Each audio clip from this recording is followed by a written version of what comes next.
Bienvenidos, jueves de noticias para Overwatch 2.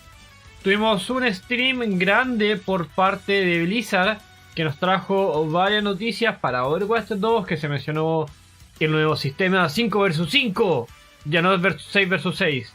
El precio de Overwatch. Se mostró gameplay de Overwatch.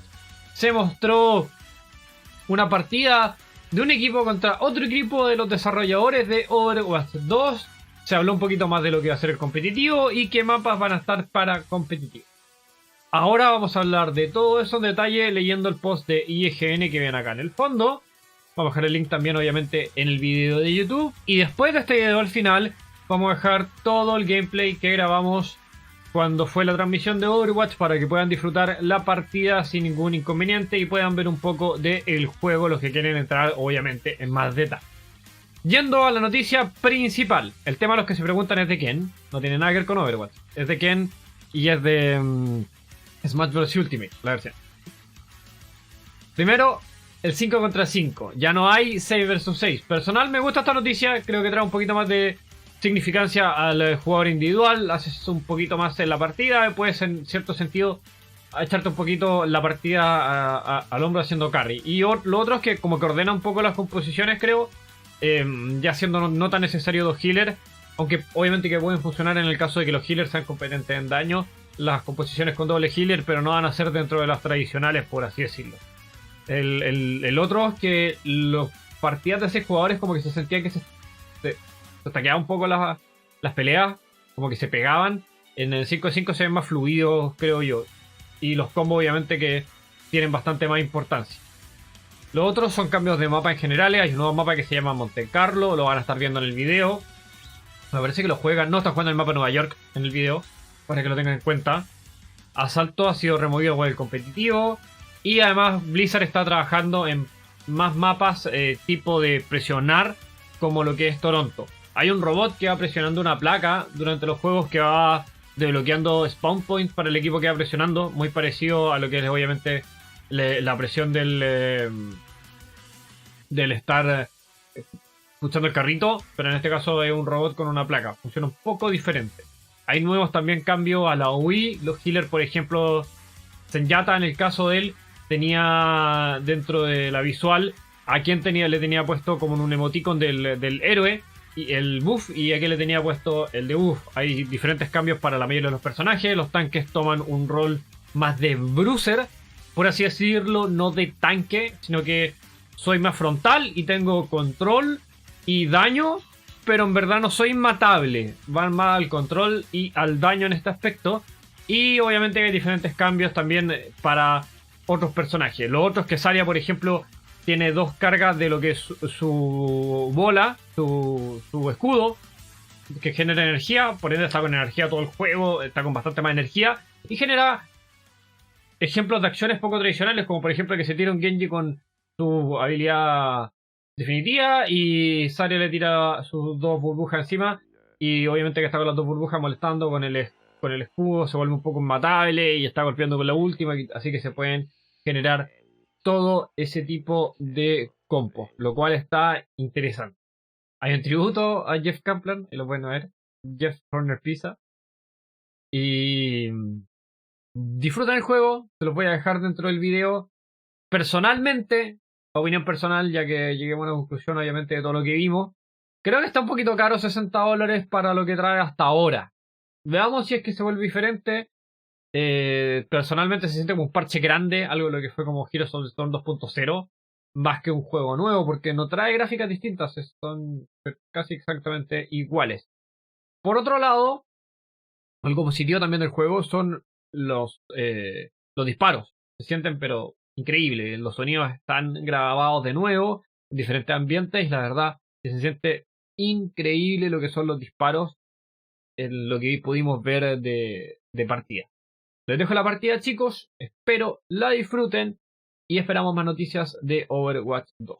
Sí, lo tienen claro también, el precio es $60, ya lo dijimos, lo dijeron también dentro del video. okay, we could fix those. Like, I think we can address, some of the like tank imbalances and healing issues and all kinds of other stuff. But at the heart of this, which is really cool, and so that's really what we've been focusing on and working through these problems. I think something that's really interesting about that too is the gameplay is more fluid than it was before. Oh, yeah. A lot of times in Overwatch you get these really hard battle lines that get drawn between the two teams, and there's just less damage incoming, and so you're able to kind of move around a little bit more, and you'll see it here a lot of times. The chokes aren't as hard of a space to get through. There's still a choke in the map and you still have to work at it, but there can be a lot more like pushing through and pulling back on the choke, and it's something that I'm like personally really excited about. Yeah, I was going to say, how has the 5v5 move affected map design? I feel like it kind of has to have a huge impact on what you guys are able to do, create different, speaking about like players being able to take more control of the game, right? Creating more flanking routes, more opportunity for, the Ashe to go to the side, get a pick, and open things up for a team. Yeah, there's a lot more opportunity for players to do that. But at the same time, when you go for a flank, you're not leaving 5 players behind. You're leaving 4 players behind. And so you kind of have to be weighing some of these decisions in your head. The game is just as strategic as it was before, if not more so, because of the individual ability for players to have such a large impact on the match. I think for map design, we've always been really careful to make spaces that feel good just for one hero. And sometimes we might favor particular heroes in different areas, but because of that, because we're able to make a space that kind of feels good for Reaper or a space that feels good for Pharah, I think that we'll still be able to play 5v5 on all of the original catalog of Overwatch maps as well. Right. That is a awesome payload, Dion, by the way. We've always, in the artwork of the maps, we've always placed what we consider cover objects. It just feels now with the 5v5, players will take advantage of that more. Even the previous maps, we planned cover objects to help protect players. Now with 5v5, they're even more effective, these artistic choices. It's such a great point, too, because we have started placing a little bit more cover in our maps. And if you go back to some of the old maps, like if you look at King's Row, that middle section, that street section of King's Row, there's one piece of cover in that entire section. Yes. It's just corners of buildings is what you're using. Yeah, no, that's a great point. I think you can kind of see it here, even with stuff like that. I know the taxis here in the streets, you have the little kind of windows, the pillar to hide behind in the middle. There's a route through the subway. There's so many different kind of angles you can take. Something we saw at BlizzCon Line was the 2 Fire Strike, charge, cancel Reinhardt. I noticed something before, Jeff, when we were on with Winston. My Winston on live not able to shoot at range. Can you explain that to us a little bit? So yeah, I was wondering if people picked up on that. So we were first watching Winston there. This is an example of some of the tank changes we're talking about in regards to 5v5, but also a larger change we're talking about making tanks a lot more aggressive, be able to be a little more hybridy on the damage side and less just raw protection. So on Winston's side, he's ulting right now, unfortunately. You can't see it, but he can't do it while he's ulting. But his alternate fire there, which he's doing right now, there it is. You can charge up like a condensed blast of lightning from his gun and fire it off as a single sort of like blast attack at longer range. And so he actually, the charge up is kind of interesting with it for him because you could do it while you're leaping. And so there's like theoretically more burst combos you can do where you're jumping on top of somebody, charging up in the air and burst, release it right before you land on them, and then you get the stomp damage too, and you can shock them or do a quick melee combo. It's a lot more interesting things. On top of the fact that, with some players know a lot of times you shock somebody, they're getting away, you think you can finish them, and they just Pharah boosts away, or somebody just barely gets away. You get that extra alternate fire shot to try to take him out on the way. And it's actually interesting playing against him now because you now are cognizant of that. So sometimes you're leaving a little earlier, like, well, I'm going to get blasted probably if I just run away. So I have to be able to survive that. Yeah, I think that's one of the decisions all Winston players face. It's like, okay, I've jumped on this player, I've gotten them weak. I can either now get out of my bubble and try to finish them off, or just kind of hope a teammate does. But now giving him, I think it kind of goes back to more like that player, agency that you were talking about, being able to kind of take over the game, being able to finish it off. This the nano boosted Ryan. This will never get old. Just seeing Reinhardt nano boosted, just swinging. I'm sure it makes the fans out there happy that that was a Dragon Blade, a Gelton Genji he was able to take out. It's kind of the bane of existence of a lot of people. But this looks like, I guess, the second checkpoint, right? So this will unlock the interior of Grand Central Station. Oh, this is awesome. So it goes in. So the payload kind of goes inside of the station and kind of curves around, I guess. Mm-hmm. And you can see the payload is driven by an Omnic, who is a little Easter egg to our production director on the team. Our executive producer. So he got a name. Yes, Chaco. He's gonna be a fan favorite. Oh, he's even got it on the back. I didn't realize. I thought it was like an unofficial name. Like, oh yeah, it's Chaco. No, he's got the suit. Our executive producer said he's helped us out a lot, and it was only fitting. He has he's lived in New York as well, so he helped out a lot on this map. So, and we have countless debates about the right type of pizza with him as well. Yes, right. Yeah, I mean, New York style pizza is the dominant pizza. I believe it's the water, but that is probably for a different stream. Yeah, do you really want to get into this? My thoughts on the water in New York creating the better pizza dough. You also notice, at least I notice, the new sounds, especially when like Ash shoots. That is something that it was discussed at BlizzCon Line, but I think it's different to kind of see it in action and also to see all of the other players at the same time with those audio changes. It just makes the game feel even more realistic. Yeah, the sounds can get really punchy, and it just feels good to hold the trigger down with these different heroes. But you also get more information from it. So we've spent a lot of time not just developing what these sounds are, but how they play in different environments. So we've kind of upgraded the entire sound system across the game. So let's say when that Ash is in a side room firing from that room, you really kind of understand where they're at and what type of environment that they're in better than you did before. And then you can kind of take that information and make different decisions or additional decisions because of it. All right, so we got a map complete from the offense here. Not bad. Not bad in their first go. The players are so competitive. I have to say this to the stream, that we were like, yeah, this is fun. Like, everybody have a great time. And then everyone's like, put your SR in the chat. We're going to make balanced teams. Like, who's playing what? It's just, I feel like it's just the nature of Overwatch, right? Like, it always starts off, yeah, let's play for fun. And then, you lose a game. You're like, all right, like, everybody pick it up. Like, let's change things. It's like that meme when you're playing, relaxing in your chair, and then you lose, and you lean forward, get a little more, get the game-winning posture. It's those nights of ranked where you lose like 2, and you're like, you win 1, and then you're like, all right, play to lose, and then you lose a few more, and then the next thing you know, you wake up, you're like, well, why'd I do that? Like 500 SR down the drain. That's so this will be an opportunity to see, like, Roadhog has a solo tank coming in for the offensive side here.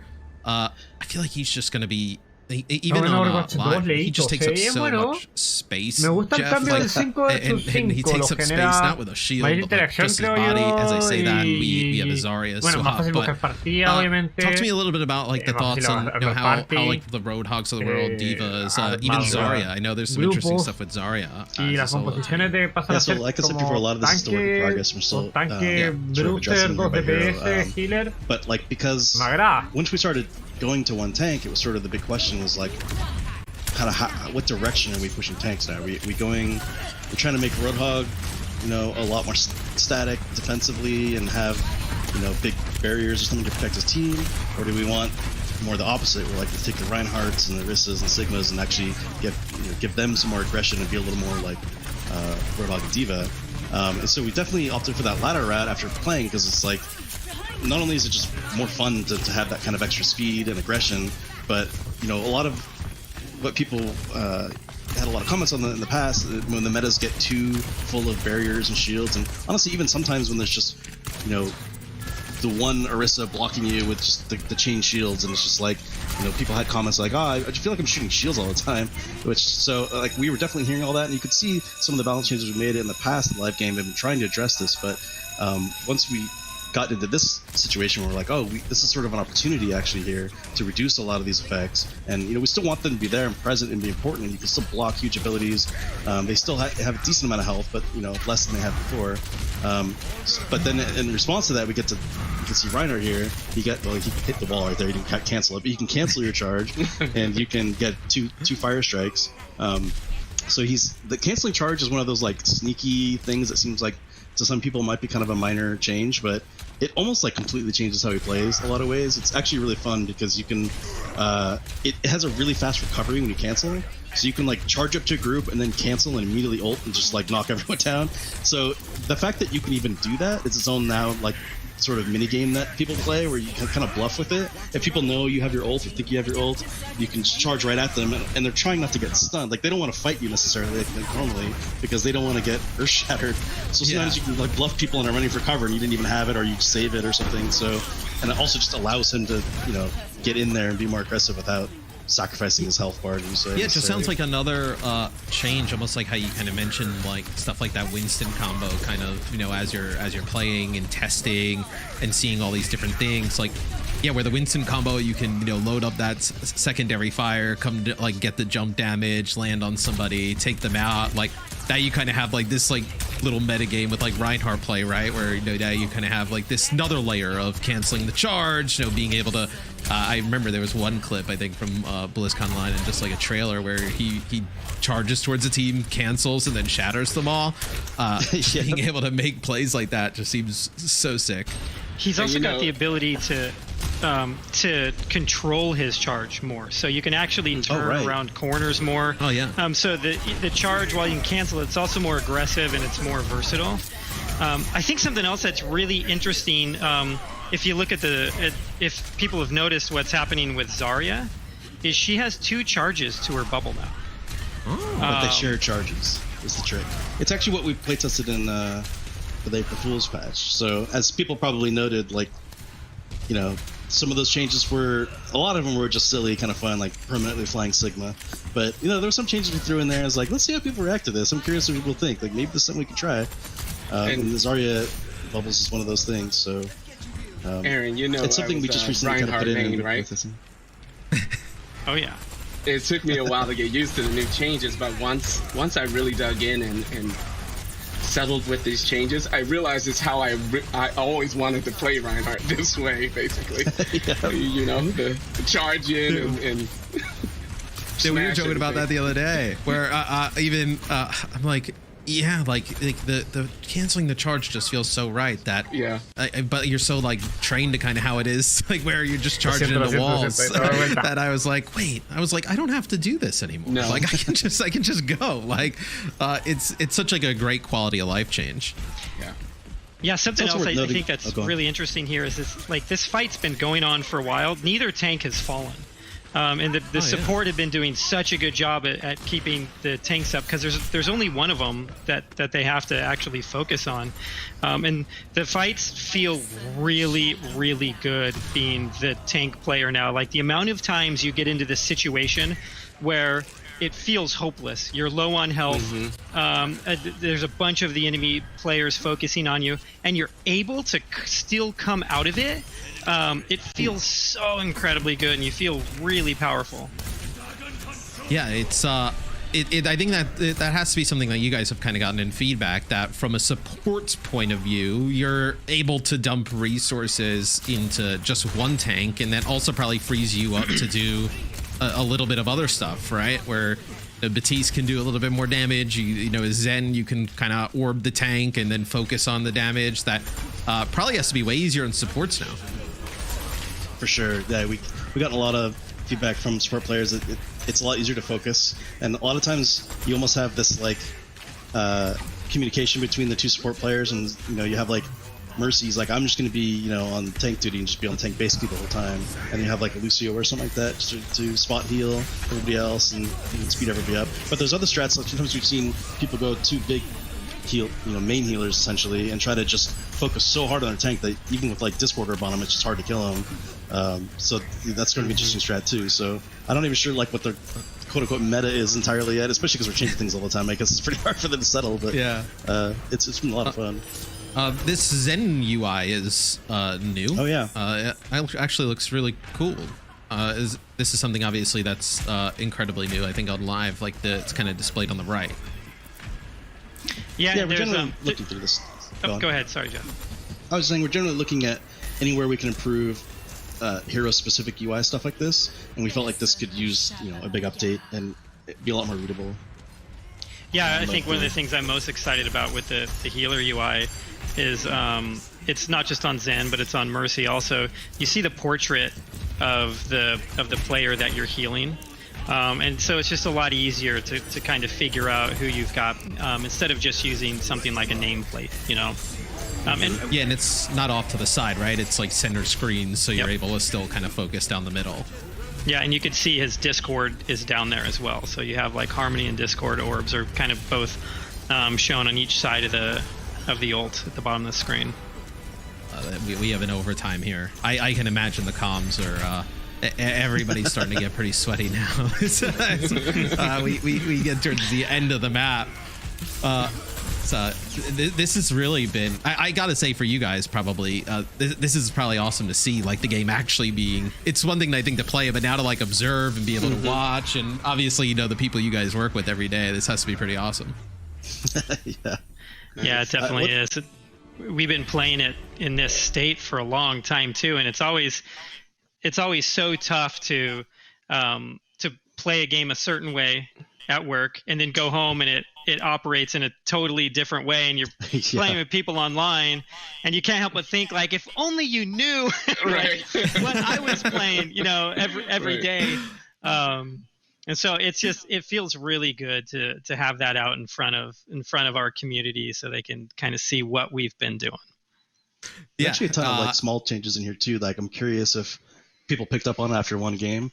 Like one example of a small change that actually we end up removing, but it's in this build right now, is because we've had it for a while now, but we just had a discussion. Maybe we want to pull it again. Is we've actually slowed the movement acceleration rate of everybody in the game just very slightly.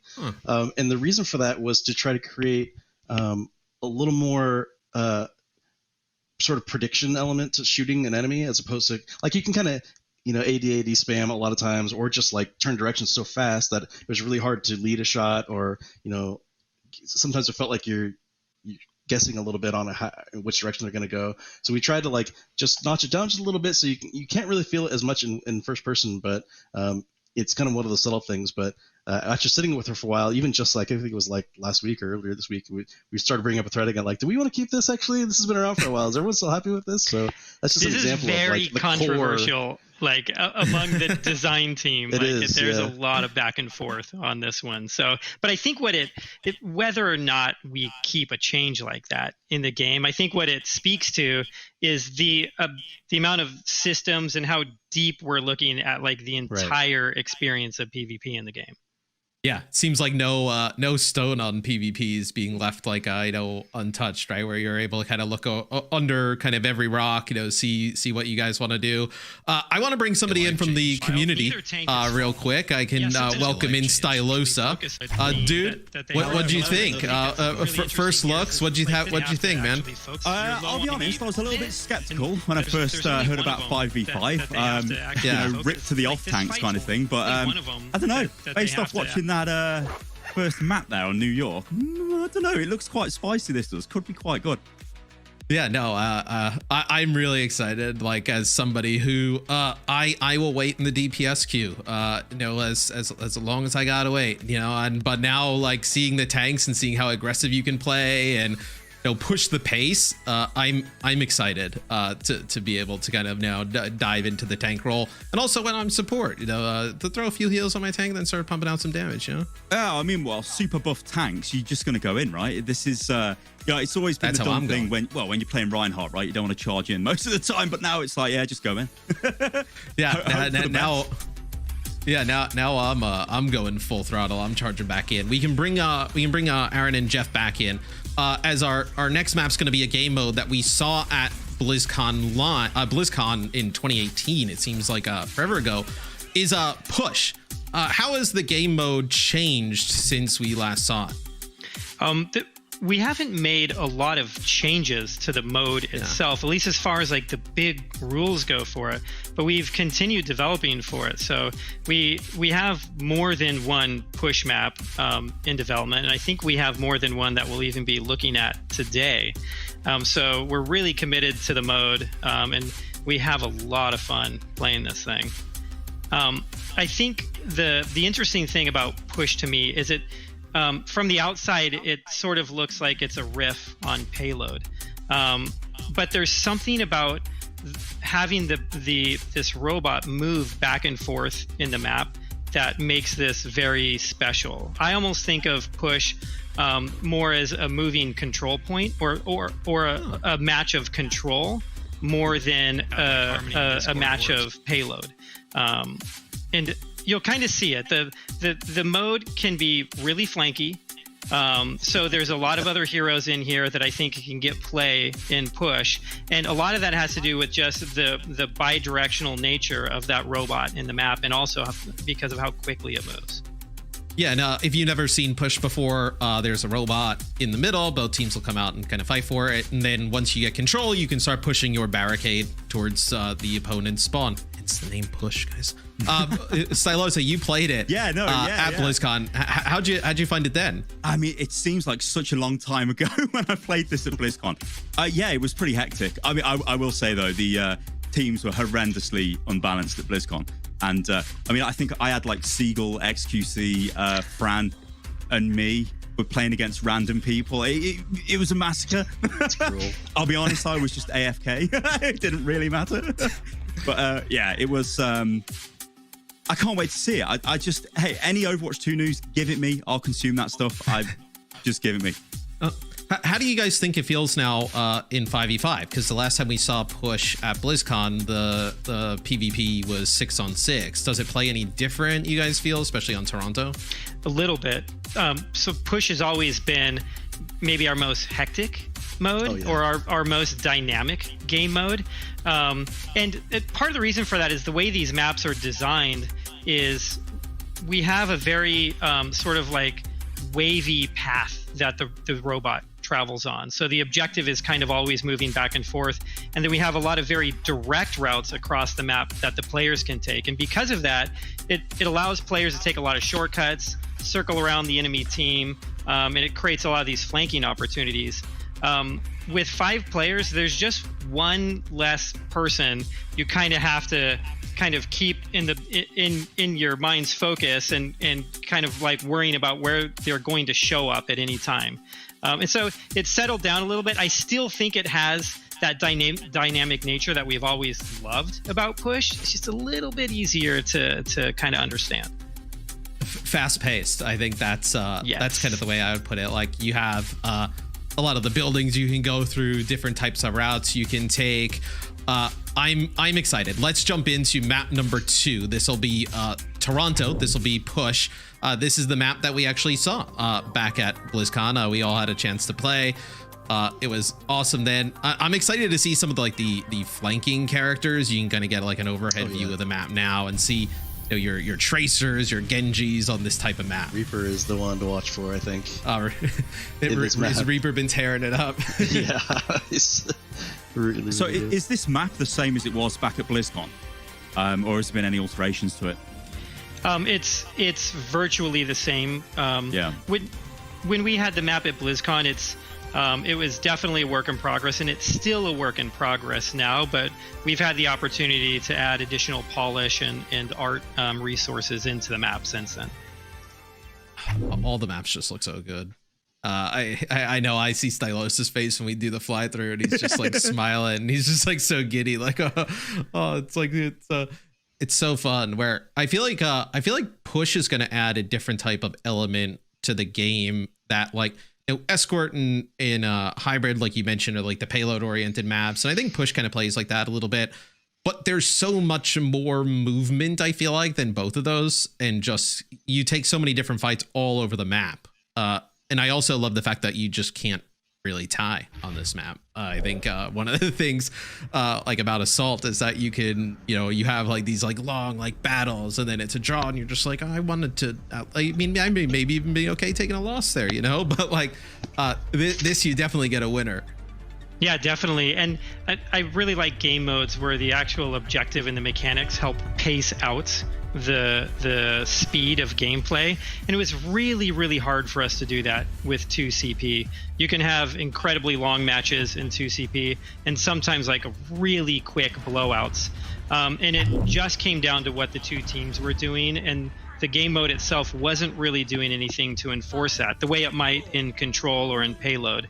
And so with Push, we have more of that, to where the game mode is actually helping to control the length of the match and the pace of the match.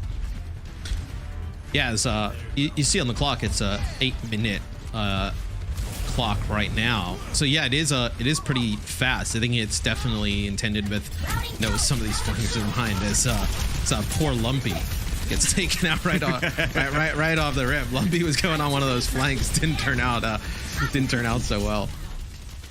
So does the bot unlock right away? It takes about 30 seconds for it to unlock, and the reason we do that is we don't want a team to think that there's a certain amount of pressure, or to have all this pressure to get to it as quickly as possible. We want you to be able to be strategic with the way that you approach the bot in the middle of the map, and it's very similar to the way that Control works. So we can see the robot. He's got a name, right? Yeah, his name's TWO. That's good. We see some Genji play in action. Yeah, you see like all the buildings you can kind of come from, players, you know, up above to the side. I think you can definitely see that, like, you know, fast paced. It looks you know, way more like you can, as a DPS player, just kind of go off to the side, make a play, try and make a. You see here they're going right for the supports. Yep. Yeah, and the map, there's still a main path in Push. Yeah. And it's really important for us to have that in all of our map types. But there are a lot of ways to get around that and to get through it, and that's what creates a lot of these opportunities. He went for the remake kill. Can't blame him. Yeah. I mean, I'm watching this. Yeah, I'm here. I'm fixated on the gameplay. I think, I mean, this looks really deathmatchy. This does. Like, we're just, you know, they're just going in, they're having a good old brawl, and then obviously as the mech or the point is moving through the map, it's changing up every single time, and it's just. To be honest, it looks fairly similar to what I played back at BlizzCon all those years ago. Just with one less tank. It's but it's just more space, I think, that operate. Yeah. Like I'm somebody who I play a ton of DPS, like, and I'm excited that maybe not everybody will run around in like a death ball, and I'll be able to kind of like play Tracer and go off to the side and make a play. I noticed too the green health over Lucio here. Oh yeah. What is that on the UI now? I actually completely forgot about that. There's so many changes. I was like, sound barrier doesn't give green health when I do it. Right. So that's something we're changing up. You know, like everything's work in progress. It's possible to change, although we're pretty happy with it right now. This is a change to what we kind of call overhealth. This is like a larger system, which is, you know, in Overwatch 1 you can have over armor and over shields, depending on who's giving it to you, much like you can have normal health and shields and armor. So, you know, once we started getting into trying to create clarity and make sure, you know, the game's very readable in all these senses, you know, like we mentioned with Zenyatta's UI and everything, that came up too, is like, you know, it's possible to get, especially you get into like PvE talents and stuff like that, your health bar can get really colorful really fast. Like, you could have health and then armor and then shields and then over health, armor and shields. And you could literally have 6 segmented colored health. And it was like, I can't even understand what I'm looking at right now. This is like so insane. So we ended up condensing all of the over health concepts into just one concept now. And so, it was kind of interesting. Other than Summer's EMP, over shields was more of a thematic thing than anything, because it didn't regen like normal shields, because it's over health doesn't have a regeneration value. So it was kind of nonsense anyway, honestly. So now we kind of have everything condensed into green health, and it's very understandable that you see somebody with green and you can see like, okay, that's not, that's over health, it's either going to drain, or if I shoot through it, they can't be healed and stuff like that. So it kind of helps clarify all that. Port 2's getting a workout going back and forth, but I noticed before there was like a circle. So is there like kind of capture points, like progress? Does that change the respawns at all? How does that work on push? Yeah, it does. So the robot starts in the middle of the map, and it pushes those those red barricades in front of it, and you can use those to kind of like in world see what your high watermark is. And if the robot's able to push it to the checkpoint, it will unlock a forward spawn room for the team that was able to do it. You can kind of see it just off to the left here behind Reinhardt. So if the attacking team can push it over there, they'll unlock that spawn point, and it gives them a big advantage in order to kind of push through the rest of the map. And then I assume when when 2 starts moving the other direction, I guess if he decides to start moving the other direction, they would lose that forward spawn, right? Yeah, but there is an additional detail there. TWO has to be pushed back to the middle of the map before you lose your forward spawn room. And we actually started it the way that you described it, but a lot of times the robot could just move back and forth across this one checkpoint, and it got like really chaotic, and you'd have no idea where you were going to spawn. So we kind of gave you a grace period in there, or made it a little bit stickier by forcing him to return to the middle. Yeah, that's a good call. I can imagine if that was the case now, you would have like, if I spawned this 1 second, I would spawn close, and then like Stylosa spawns the next second and he's far away. Yep. And I mean, that happens in Overwatch, but it was way too blatant. This with double that. bubble Zarya is sick. She is incredible. I love her. It's actually a pretty recent thing we checked it in, but it's pretty new. Is her damage ramped up when she's charged? Like more so than yeah. So you have the same bubbles you had before, but they're both using shared charges. So we found that because this increased flexibility in how you use it, she tends to be at higher charge more often. I mean, this is a good example, I guess. Yeah. But it's actually even a lot of playtests. I can find myself like, sending a message to people. What was your average energy? Would you say? Or how often? It's like, you were kind of tearing it up. That seems a little insane. So, balancing TBD, but it looks so fun though.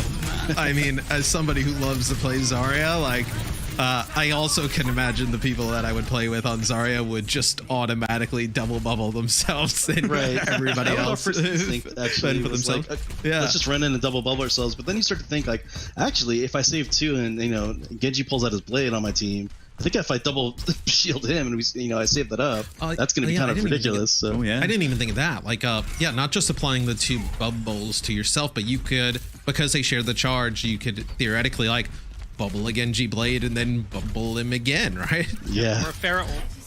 Oh yeah, works really well.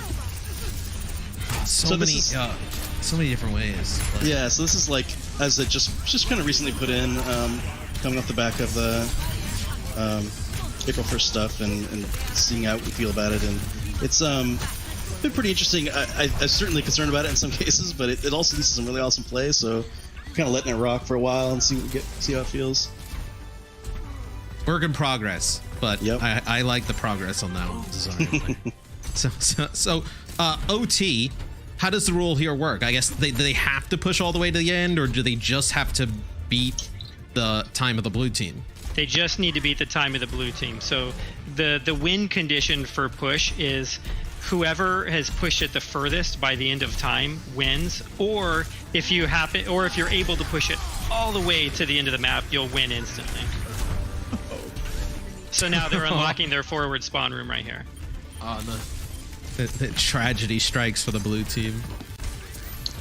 Yeah, they need to stay near the robot, I believe, to keep pushing. Yes. Yep. Yeah, right. And so you can have, you know, the good old blunder where everybody walks off the objective and two just looks on sad. I don't know what you're talking about.